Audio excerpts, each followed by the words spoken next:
Question. Question. Who is the biggest baller in Jamaica right now? Yeah, man. Thinking once, thinking twice.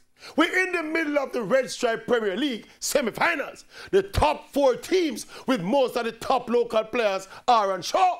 So who of this lot would wear the crown as Jamaica's top baller right now? I mean, at various points in our history, we used to say Alan Skill Cole, or Diego Gordon, or Lenny Teacher Hyde, or Hector Wright, or Twinnibug Anglin, or Peter Cargill, or Walter Boyd, or even Jermaine Hugh in their time.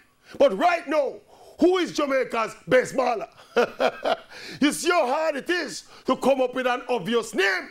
Run through Waterhouse, Mount Pleasant, Portmore. Where is the standout baller on any one of those teams?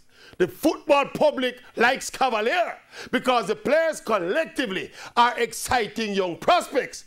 But I don't know if any of Alex Marshall or Messi Marshall or Nicholas Hamilton reach a level where we can put them in that elite Jamaica-based category.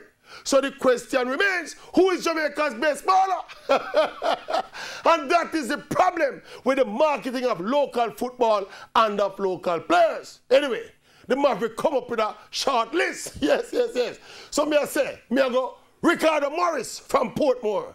Me I go Marvin Morgan from Arnett Gardens. And me I go, Teddy Johnson from Tivoli.